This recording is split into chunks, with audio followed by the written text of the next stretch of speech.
아, 오늘 로마서 1장 18절부터는 사도 바울이 이제 복음에 대해서 구체적인 설명을 시작하고 계십니다. 그런데 그 복음에 대한 설명의 시작이 하나님의 진노하심에 대한 것입니다. 1절에 18절에 보면 하나님의 진노가 불의한 행동으로 진리를 가로막는 사람의 온갖 불경건함과 불의함을 겨냥하여 하늘로부터 나타납니다. 하나님의 진노에 대한 말씀부터 시작하기 때문에 오늘 설교는 좀 내용이 무겁겠습니다. 미리 말씀을 드립니다. 오늘 내용은 하나님의 진노하심에 대한 말씀입니다. 하나님의 진노에 대한 말씀으로 복음을 시작하는 이유는 우리가 복음이 기쁜 소식인데 그것은 구원의 능력이기 때문에 그렇습니다. 그런데 도대체 어디서부터 구원을 받은 것이냐는 거예요. 구원의 능력이라는데 어디서부터 구원을 받았길래 그게 그렇게 기쁜 소식이냐 하는 말씀을 사도 바울이 하려니까 하나님의 진노에 대한 말씀으로 복음을 설명하지 않을 수가 없게 된 겁니다. 하나님이 사랑의 하나님이신데 하나님이 진노하신다는 것은 도대체 어떤 경우인가 쉽게 이해하실 수 있습니다. 하나님께서 진노하시는 이유는 진리를 가로막는 자들에게 대한 진노라고 그러셨는데 진리를 가로막는 사람들을 여러분은 어떻게 생각하십니까? 예를 들면 독도가 일본 땅 맞습니까? 그런데 일본 정부는 여전히 독도가 일본 땅이라고 합니다. 위안부 참 안타까운 일이죠. 그들은 스스로가 창녀 생활을 했다고 말합니다. 자기들 한 번도 강제로 동원한 적 없다고 그럽니다. 자, 이런 일본 정부의 주장을 듣고 대한민국 국민이라면 어떤 마음이 듭니까? 분노가 일어나죠. 왜? 진리를 가로막는 일이니까. 그건 사실이 아닌 이야기를 하니까. 여러분, 6.25 전쟁은 남침입니까? 북침입니까?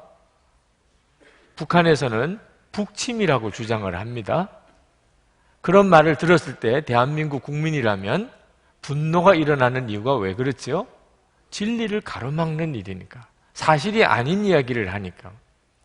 역사는 항상 반복된다고들 하잖아요. 그게 두려운 겁니다. 진리를 진리로 받아들이지 않고 사실을 사실대로 인정하지 않는 걸 보면 똑같은 일이 반복될 수 있다는 두려움이 있는 거죠. 그래서 우리가 그 일을 극구 지적하고 또 그 일로 인해서 우리가 분노하게 되는 거잖아요. 하나님께서 왜 진노하실까요? 우리가 국가 간에 이런 정도의 일도 우리 민족 사이에 이런 문제 가지고도 우리가 이렇게까지 마음이 분노한다면 상상할 수 없는 일이 지금 벌어지고 있는 겁니다. 우주적으로 말입니다.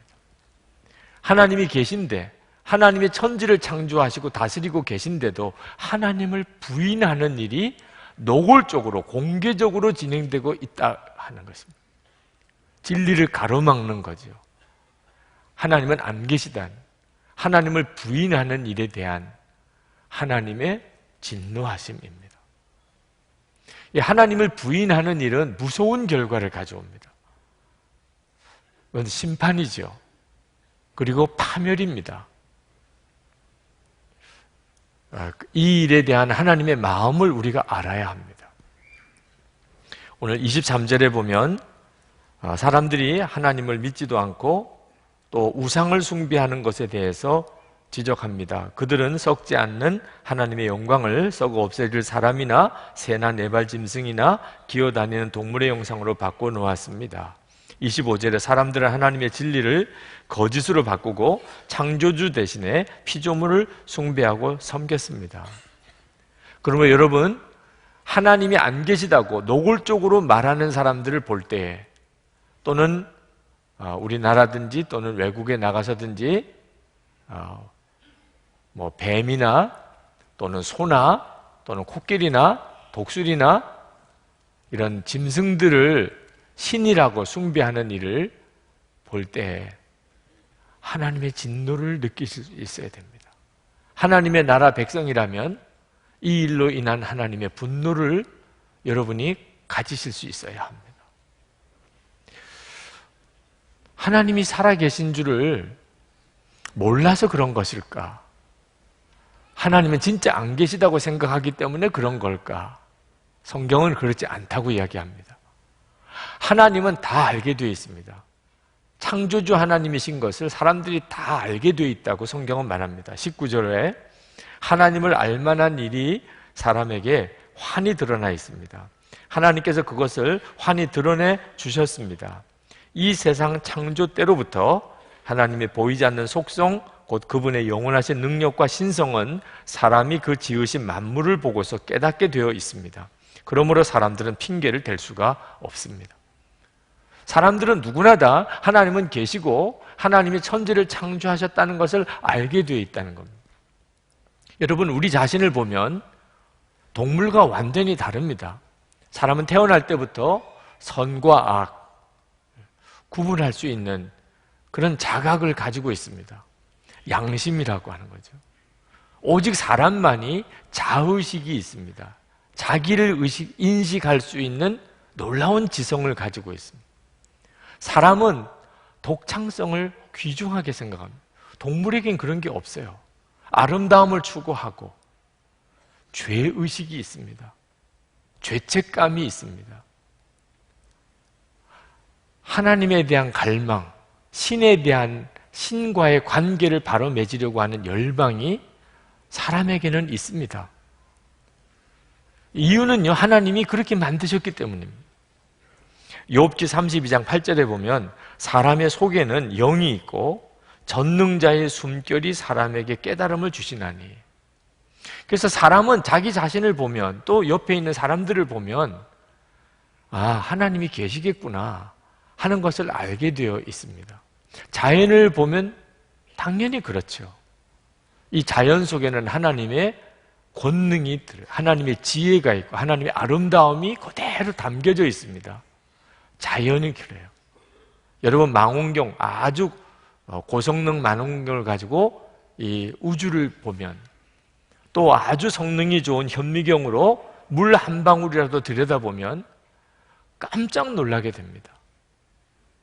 이건 정말 하나님이 계셔서 만드시지 않았다면 있을 수가 없는 것이, 그 눈에 보이지 않는 세계 속에, 또 도무지 눈에 볼 수도 없는 그 엄청난 이 우주 속에 하나님의 영광과 주의 권능과 지혜가 그대로 담겨져 있습니다.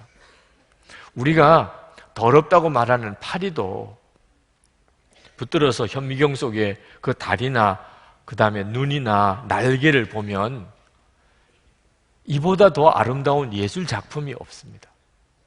이건 정말 탁월하신 하나님의 손으로 창조하셨으니까 가능한 일이라는 거예요. 우리는 하나님 부인할 수가 없습니다. 정말 정직하게 하나님이 진짜 계신 건가? 우리 자신에게나 우리가 살고 있는 이 자연 속에 그대로 하나님의 살아계신 증거들이 드러나 있다는 겁니다. 문제는 이렇게 우리가 다 하나님을 알 수가 있는데도 하나님을 부인하는 겁니다. 하나님을 안 계시다는 사람이 너무 많은 거예요. 21절에 사람들은 하나님을 알면서도 하나님을 하나님으로 영화롭게 해드리거나 감사를 드리기는커녕 오히려 생각이 허망해져서 그들의 지각 없는 마음이 어두워졌습니다.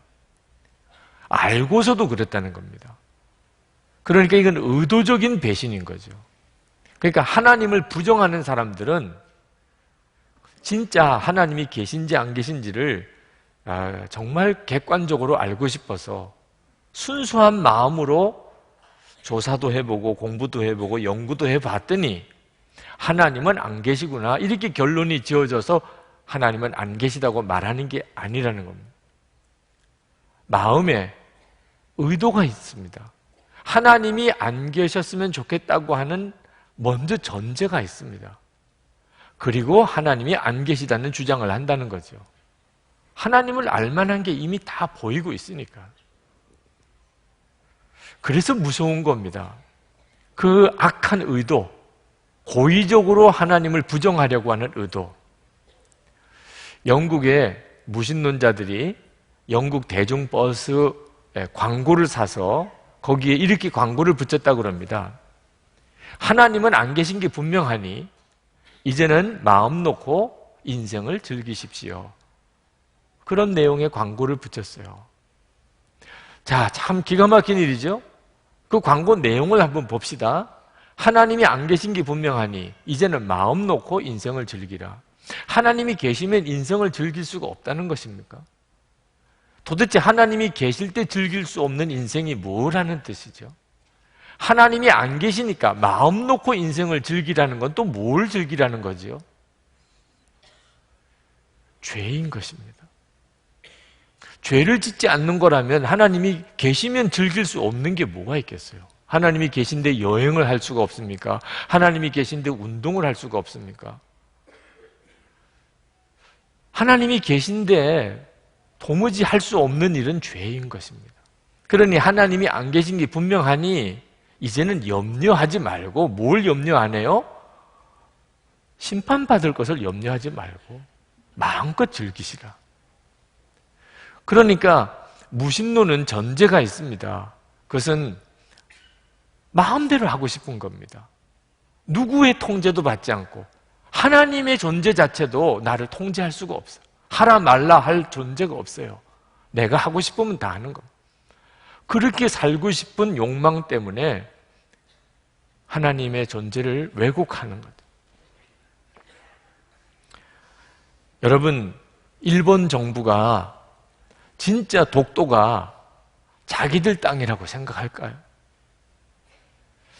위안부가 강제 동원된 일이 없다고 정말 그렇게 알고 있기 때문에 그렇게 주장을 하는 거겠습니까? 저는 그들은 우리보다도 더 많은 증거를 가지고 있을 거라고 생각합니다. 그런데 왜 그렇게 거짓 증거를 하는 거죠? 의도성 때문입니다. 국가 이익이라고 하는.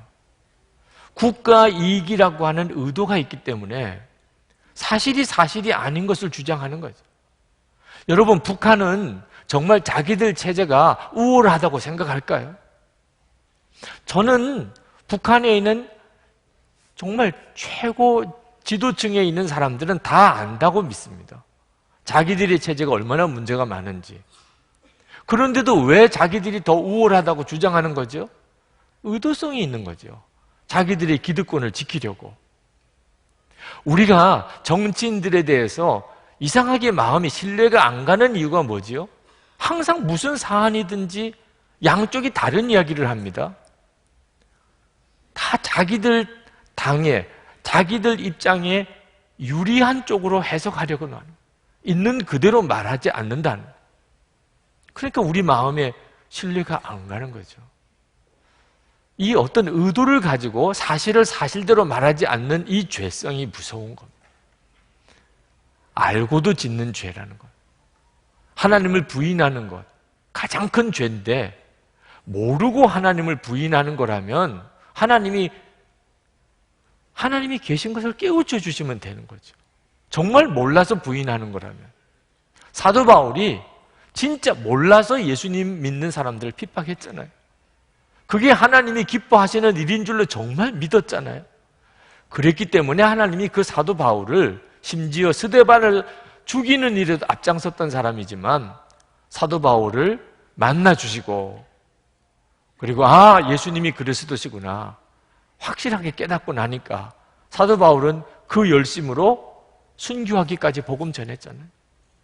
정말 하나님을 모르는 것 때문에 하나님을 부인한다면 하나님이 얼마든지 하나님을 믿게 해줄 수 있는 길을 다 마련을 하셨어요. 성경이 그렇죠. 그런데 알고도 부인하면 어떻게 해야죠? 하나님이 계시다는 것을 알고도 부인하면 그런 방법이 없는 겁니다. 알고도 부인하는 죄가 무서운 죄입니다. 어느 집사님께서 담배를 피시다가 저를 만났어요. 제가 어지간하면 모른 척하고 지나가는, 안 본 척하고 지나. 근데 너무 정면으로 만나니까 안 본 척 하길 수가 없어요. 그 집사님은 담배를 피다가 제 얼굴을 보고는 담배를 그냥 손으로 움켜잡아. 제가 그 손을 잡았어요. 집사님 어떻게 하시려고. 손이 뒤었어요. 목사님, 도무지 못 끊겠다는 거예요. 담배를 끊어야 된다는 생각을 하면서도 몸에도 안 좋다는 거, 아내도 그렇게 끊으라고 하고, 교회 갈 때마다 마음에 가책이 오지만, 그래도 스트레스가 쌓이고 힘들면 담배 한 대 피면 그렇게 편안해지고 좋으니 완전히 중독이신 거죠. 그 집사님의 문제는 알고도 짓는 죄예요. 내가 하지 말아야 된다고 분명히 압니다. 아마 자기 아들에게 너 담배 피지 마 그렇게 할 거예요. 그런데도 자기는 짓는 거예요. 우리가 죄를 정말 몰라서 짓는 거 아닙니다. 그게 우리를 불편하게 하는 거예요. 인기 작가기도 하고 국회의원이셨던 김홍신 씨, 그분이 37년 6개월 동안 정말 골초 생활을 했습니다. 자기는 죽어도 담배 피면서 죽겠다고 했던 사람. 근데 그가 담배를 끊었어요. 자기가 정말 존경하는 어느 선생님이 하시는 이야기 때문에. 쥐도 독약인 줄, 쥐약인 줄 알면 안 먹는데 사람은 독약인 줄 알고도 먹는다. 그 말을 듣고 정말 충격받았어요. 그래도 자기는 많은 사람들을 바른 대로 이끌어 가려고 하는 어떤 지도자의 위치에 서 있다고 스스로 자부하고 있었는데, 지금 내 꼴이 뭔가, 쥐도 쥐약인 줄 알면 먹지도 않는데 몸에 안 좋은 걸 뻔연히 알고도 나는 왜 이걸 끊지 못한다고 생각하나, 심각한 고민을 했습니다. 그리고 결단했습니다. 이건 말이 안 되는 일이야. 그리고는 그가 담배를 끊었어요. 주변에 있는 사람들이 다 하는 이야기가 지독하다. 어떻게 당신이 담배를 끊냐. 그래서 그분이 거기에 쓰셨어요. 독약을 먹는 게 지독한 거냐, 독약을 안 먹는 게 지독한 거냐, 말해보라고. 네. 혹시 여기도 담배 못 끊으시는 분 계시면 지독하신 분이에요. 네. 어떻게 독약인 줄 알고도 그렇게 계속 피우십니까? 사람의 실상이에요, 이게. 오늘 여기 계신 여러분들도 아마 틀림없이 다 알고 있는 죄를 짓고 있을 겁니다. 이러면 안 되는 줄 알면서도. 무신론자들이 똑같아요. 어떻게 그렇죠? 사람이 똑똑한 존재인데 어떻게 알면서도 하나님을 부인하는 거지요? 이유는 마음에 문제가 생겼기 때문입니다. 21절에 보면 오히려 생각이 허망해져서 그들의 지각 없는 마음이 어두워졌습니다. 22절에 사람들은 스스로 지혜가 있다고 주장하지만 실상은 어리석은 사람이 되었습니다. 똑똑한 사람인데도 생각이 허망해지고, 그리고 마음이 어두워지고 지각이 없어진 거예요. 그리고 어리석은 사람이 되었다. 어떻게 이런 일이 벌어지죠? 마음에 도대체 무슨 일이 벌어진 겁니까? 마음을 마귀에게 뺏겨버린 거예요. 마음을 마귀에게 빼앗겨버리고 나니까, 그러니까 감각이 없어져 버린 겁니다. 고린도후서 4장 4절에 그들의 경우를 두고 말하면 하나님을 부인하는 사람들입니다. 이 세상의 신이 믿지 않는 자들의 마음을 어둡게 하여서 하나님의 형상이신 그리스도의 영광을 선포하는 복음의 빛을 보지 못하게 한 것입니다. 지금 하나님을 부인하는 사람의 마음에는 무슨 일이 벌어져 있는가? 이 세상 신이 그 마음을 사로잡아 버렸어요. 그래서 마음을 혼미하게 만들어 버렸습니다. 마음이 혼미해져 버리고 나면 그 다음에는 분별하는 감각이 없어집니다. 하나님이 충만하세요. 자신을 보든 이 우주 만물을 보든 자연을 보든 역사를 보든 하나님이 아니면 설명이 안 됩니다. 그런데도 하나님이 전혀 안 보이는 것처럼 그렇게 말하고 살아갑니다. 마음이 혼미해진 거죠. 이 세상 신에 의해서. 왜? 자기가 마음을 마귀에게 줘버렸어요. 아담과 하와가 마귀가 하자는 대로 해서 선악과 따먹을 때 아담과 하와는 마귀에게 사로잡힌 바 된 거죠. 사람이 왜 마음을 마귀에게 줍니까? 하나님 하자는 대로 하기는 싫고, 죄는 좋고, 마음대로 살고 싶고, 육신대로 살고 싶고, 그러니까 마귀에게 마음을 주어버리는 겁니다. 마음의 왕이 누구냐 하는 거예요. 하나님보다는 마귀를 택했어요. 죄를 사랑하는 것입니다. 요한복음 3장 19절 20절에 그 정죄는 이것이니 곧 빛이 세상에 왔으되 사람들이 자기 행위가 악함으로 빛보다 어두움을 더 사랑한 것입니다. 악을 행하는 자마다 빛을 미워하여 빛으로 오지 아니하나니 이는 그 행위가 드러날까 하며. 여러분은 혹시 어두움을 더 사랑하지 않습니까? 숨어 있고 싶어요. 가리고 싶어요. 내 솔직한 것을 다 보여주기 싫어요. 그렇지 않습니까, 여러분들은? 도대체 보여주기 싫은 게 뭡니까? 사람은 다 기본적으로 가리고 살아야죠. 만약에 여기서 다 옷을 벌거벗고 있다면 전 정신병원에 아마 데리고 가야 되겠죠. 그러나 우리가 진짜 어두움을 사랑한다는 말의 의미는 내가 은밀히 짓는 죄를 말하는 것입니다. 여러분들은 알고 있으면서도 짓는 죄가 부끄러운 거예요. 그러니까 부끄러운 거죠. 내가 죄를 짓고 있다고 생각하면서 짓고 있으니까. 자기가 죄인 줄 모르면 그게 뭐가 부끄럽겠어요. 이게 심각한 거죠. 하나님을 믿는다는 우리도 말입니다. 우리 마음에 죄를 품으면 그러면 갑자기 하나님이 안 보입니다. 전혀 하나님이 안 계신 사람처럼, 하나님을 부인하는 사람처럼 행동해요. 하나님을 믿는다는 사람도. 아나니아와 삽비라의 경우가 대표적입니다. 아나니아와 삽비라는 믿음이 좋았어요. 그러니까 자기 땅을 팔아서 교회에다가 다 바치죠. 그런데 땅을 팔아 바치려고 하다가 돈이 아까운 생각이 들었습니다. 그래서 일부를 떼어서 나머지만 바쳤습니다. 그랬다고 하면 아무 문제가 될 게 없어요. 이번에 땅을 팔았는데 그 중에서 우리가 일부를 이렇게 하나님께 바치겠습니다. 그런다고 뭐가 문제가 되겠어요? 그런데 이게 전부 다입니다라고 바친 거예요. 이게 전부 다입니다.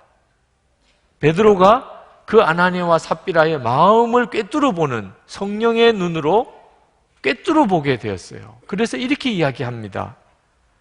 사도행전 5장 3절부터 베드로가 이르되 아나니아야 어찌하여 사탄이 내 마음에 가득하여 내가 성령을 속이고 땅값 얼마를 감추었느냐.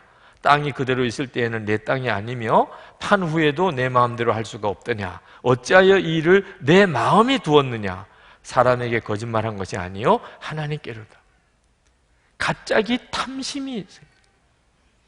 그러니까 하나님께 거짓말한다는 생각 전혀 안 하고 그냥 눈에 보이는 사람들이 알 리 없다고 생각하고는 거짓말이 불쑥 나오는 겁니다.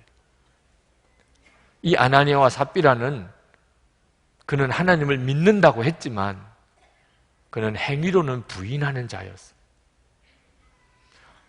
하나님을 믿는다는 우리도 똑같이 그렇게 될 수 있다는 겁니다. 하나님을 다 믿는 것 같아요. 이렇게 교회에 와서 예배 드리시는 거 보면. 그러나 여러분도 모르게 하는 말과 행동으로 하나님을 부인하고 있는 것일 수 있어요. 디도서 1장 16절에 입으로는 하나님을 시인하나 행위로는 부인하는 자니 가증한 자요라고나. 어느 목사님이 만나서 대화를 나누시다가 기도 부탁을 하시더라고요. 유 목사, 나 우울증에 걸린 것 같아. 성령 충만해야 된다는 거 내가 알지만 자꾸 육체에 끌려 사니 어떻게 하면 좋아? 도무지 안 돼. 알아도 안 되고 설교하면서도 내가 안 돼. 그 목사님과 함께 손을 붙잡고 정말 울면서 기도했는데 이런 일이 목사인 우리들에게도 있구나. 설교해요. 하나님에 대해서 설교해요. 그런데도 스스로는 하나님이 주시는 마음이 아닌 것에 완전히 묶여 있어요.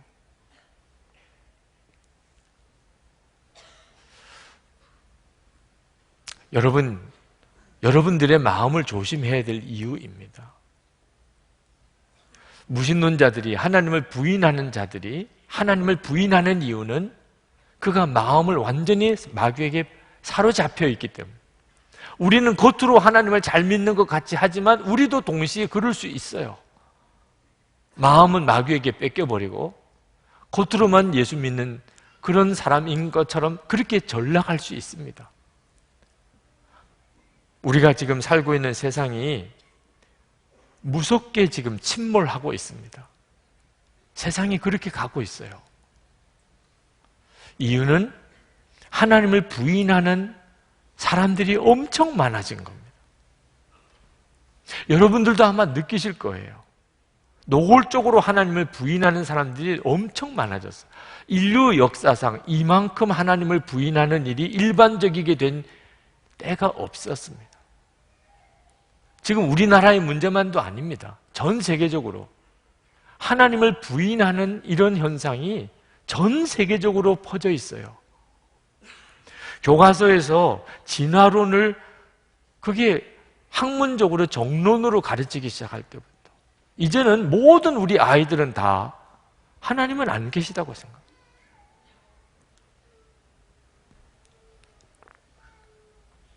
하나님을 부인하는 사람들이 엄청난 세력을 만들어 갑니다. 그저 한두 사람 그런 사람이 있고 혼자서 각자가 그렇게 생각하는 게 아니고 하나님이 안 계시다고 하는 이 생각을 서로 퍼뜨리는 거예요. 32절에 그들은 이와 같은 일을 하는 자들은 죽어야 마땅하다는 하나님의 공정한 법도를 알면서도 자기들만 이런 일을 하는 것이 아니라 이런 일을 저지르는 사람을 두둔하기까지 합니다. 그러니까 하나님을 부인하는 사람들은 서로 격려하고 서로 옳다 그러고 그리고 서로 힘을 키워갑니다. 이제는 정말 인류의 엄청난 대세가 되어버렸어요. 하나님은 안 계시다. 이 시대를 포스트 모던 시대라고 말합니다. 하나님이 계심을 부인하는 시대입니다. 절대자를 부인하는 시대입니다. 무신론이 지금은 상식입니다. 시대적인 대세고 교양입니다. 지금까지 이만한 때가 없었어요. 그러면 어떻게 될까요? 망하는 것입니다. 그래서 성경은 심판을 이야기하는 겁니다. 노아 홍수 때와 같을 것이다. 하나님을 부인하는 사람들이 너무 많아요. 노아 가족 외에는. 이런 시대가 올까? 가능하다고 생각이 될 정도로 지금 급속도로 하나님을 부인하는 생각들이 퍼져가고 있습니다. 여러분, 공산주의를 이미 겪으셨잖아요. 공산주의는 사람이 만들어낸 정치 사상 중에 가장 사람을 위한다는 사상입니다. 모든 인류는 다 공평하고 평등하게 살아야 됩니다. 그 생각에 얼마나 많은 지식인들이 완전히 매료됐는지요. 공산주의 초기에 지식인들, 정말 의식이 있는 사람들은 다 공산주의에 빠졌습니다. 그 정도로 힘이 있었어요. 그런데 그 공산주의 사상은 기본 뿌리가 하나님을 부인하는 것이었어요. 하나님을 노골적으로 부인합니다. 결과가 어떻게 된 거죠? 역사상 공산주의 치하 때처럼 사람이 비참해진 적이 또 없습니다. 목적을 달성하기 위해서는 사람의 존재, 존엄성이라는 것은 완전히 무시되는 사상, 무서운 사상이죠. 악마 사상입니다. 이유는 하나님을 부인하는 것 때문입니다. 그런데 지금은 또 다른 무신론이 엄청나게 퍼져가고 있는 겁니다. 어떤 일이 앞으로 벌어지게 될까? 정말 기도가 안 될 수가 없습니다. 인류를 파멸시키는 마귀의 전략은 하나님을 부인하게 만드는 것입니다. 아담과 하와가 에덴 동산에서 그 마귀에게 넘어갔던 것처럼. 그런데 참 안타까운 것은 하나님은 왜 가만히 계시냐 말이에요. 아니, 이렇게 하나님을 부인하는 사상이 크게 퍼져가고 있는데 하나님이 좀 역사해 주시면 얼마나 좋아요. 그러면 금방 다 정신 차릴 거 아닙니까? 24절부터 28절에 보면 하나님께서 그런 사람들을 내버려 두셨다고 말씀합니다. 24절에 더러움에 그대로 내버려 두시니, 26절에 부끄러운 정욕에 내버려 두시니, 28절에 타락한 마음자리에 내버려 두셔서 하나님은 내버려 두셨다는 거예요. 그래서 사람들이 이제는 정말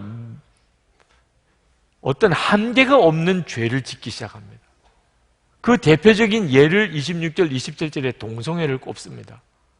동성애가 그렇다는, 하나님을 부인할 때 나타나는 죄의 현상 중에 아주 독특한 것이 동성애라는 거예요. 여러분, 동성애는 성적인 취향 아닙니다.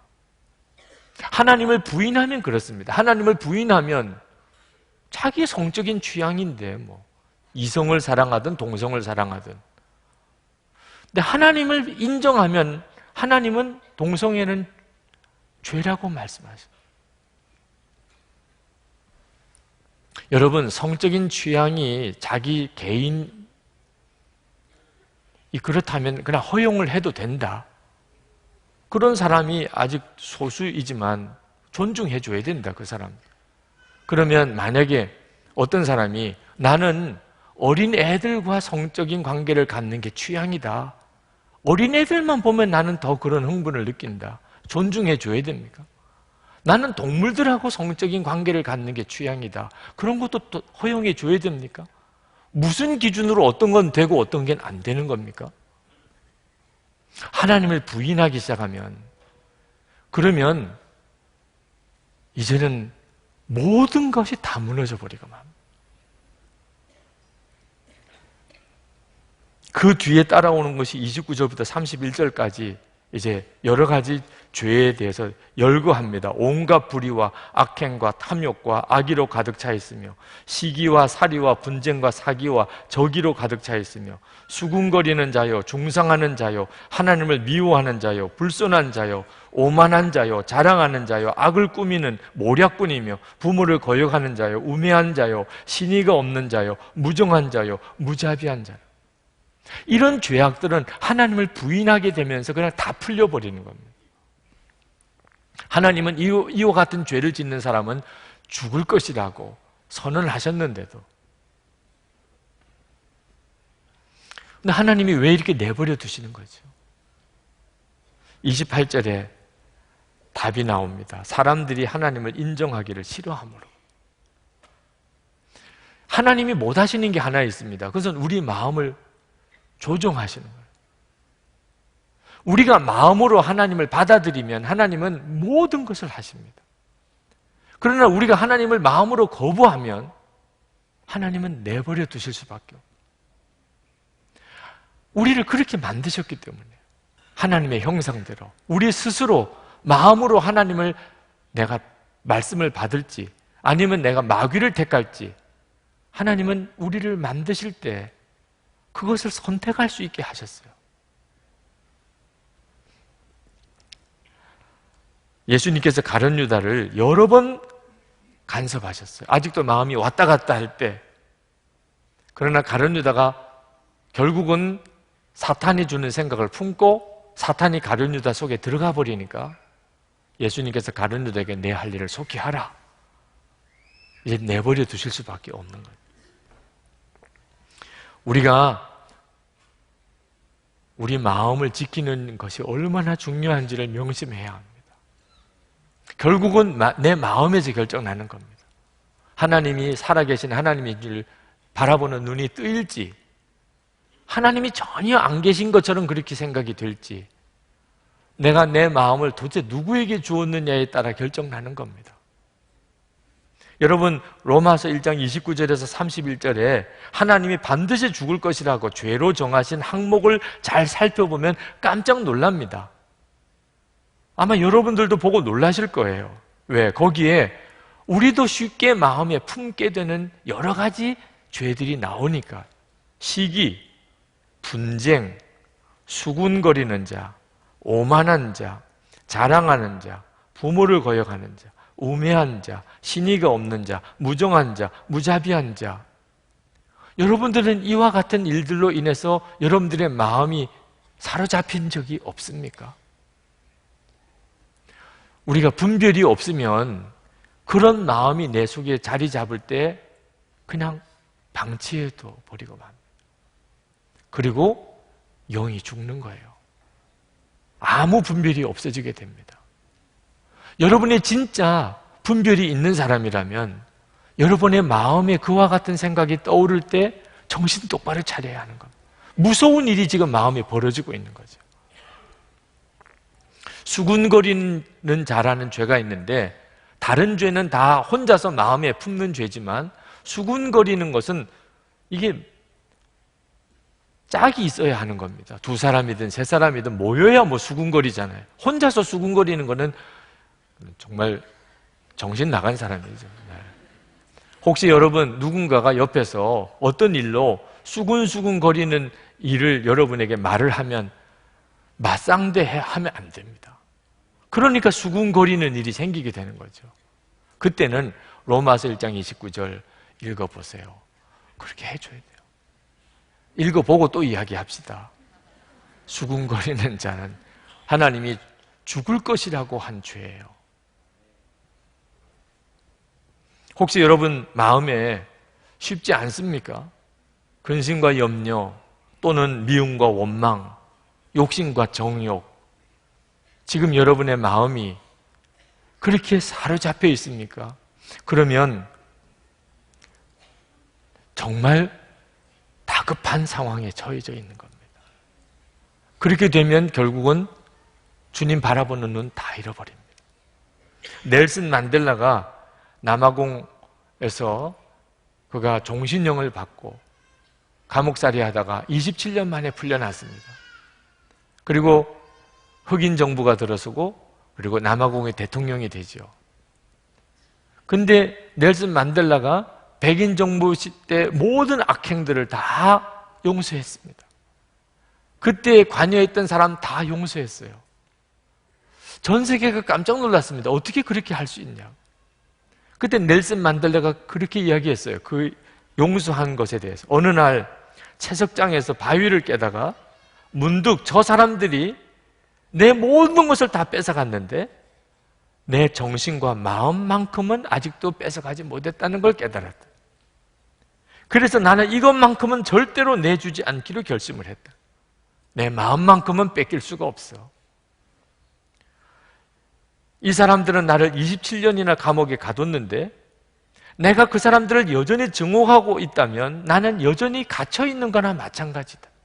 나는 이제는 자유한 사람이 되었으니 더 이상 갇혀 지내고 싶지 않습니다. 그래서 그 증오를 털어버리기로 했습니다. 마음이 얼마나 중요한가를 안 사람이에요. 여러분, 우리가 살고 있는 세상은 하나님을 부인하는 사람들로 너무 많습니다. 그래서 어디에 가서 여러분의 믿음을 이렇게 고백하기가 사실 참 어색할 정도. 그러나 그런 가운데서도 얼마든지 여러분의 믿음을 지킬 수 있습니다. 주 예수님을 정말 마음의 왕으로 모시고 사는 것. 손양원 목사님, 그분은 48에 돌아가셨습니다. 순교하셨습니다. 지금 제 나이보다 훨씬 일찍이죠. 나도 그 나이 때 그렇게 할 수 있었을까? 그래서 저 자신이 늘 부끄럽습니다. 그 손양원 목사님이 옥에 갇혀 계실 때 바깥에 계시던 사모님이 몸이 안 좋으셔서 그 소식을 들으시고 편지를 쓰셨어요. 동인 어머니에게 이 같은 뜨거운 여름날에 병으로 10가지 심하니 설상가상의 어려움이겠습니다. 그러나 하나님의 사랑과 진리는 기후와 환경을 초월한 것이니 마음을 평안히 가지시기 바랍니다. 꽃피고 새우는 양충가절에만 하나님의 사랑이 있을 뿐 아니라 백설이 분분한 엄동 혹한에도 하나님의 사랑은 여전합니다. 귀한 그릇에 산의 진미를 먹을 때에도 하나님의 사랑을 찬미하지만 초라한 집에서 굶주리고 병든 처지에서도 하나님의 사랑을 찬양할지니 항상 기뻐하시고 범사에 감사하시기를 기도합니다. 여러분, 처지는요, 손양원 목사님이 더 힘들어요. 지금 감옥에. 그런데 감옥에 계신 손양원 목사님이 바깥에 몸이 아프신 사모님에게 항상 기뻐하시고 늘 감사하시기 바란다고 이런 편지를 보내셨어요. 그것은 손양원 목사님 안에 주님이 함께 계신 것이 분명했기 때문에, 늘 주님을 바라보셨기 때문에. 성도 여러분, 지금 하나님은 정말 살아계시다는 것을 삶으로 증거할 자들을 찾으시고 계십니다. 그것은 그 마음인 것이에요. 항상 주님을 바라보고 사는 사람을 통하여 하나님은 그 일을 하십니다. 그리고 성도들이 연합하셔야 돼요. 하나님을 부인하는 사람들이 이렇게 저런 모양으로 급속하게 서로 연합하고 있습니다. 하나님을 믿는다는 사람들은 다 뿔뿔이에요. 그래서 여러분, 연합해야 합니다. 그렇지 않으면 다 무너지고 맙니다. 한 사람씩. 주 예수님을 24시간 바라보는 삶, 그리고 매일 영성일기를 쓰시고 서로 나누고 서로 격려하고 서로 도와주고 서로 기도해주는 관계, 얼마나 중요한지 모릅니다. 이 시간에 우리 같이 기도하십시다. 여러분, 하나님께 여러분의 마음을 온전히 드리시기를 바랍니다. 어두움과 빛의 싸움이 치열하게 벌어지고 있지만 어두움을 이기는 빛은 없습니다. 주님, 제 마음을 주님께 드립니다. 제 안에 늘 충만하소서. 그리고 저를 통해서 역사하소서. 우리 다 같이 통성으로 기도하겠습니다. 은혜와 사랑이 충만하신 아버지 하나님,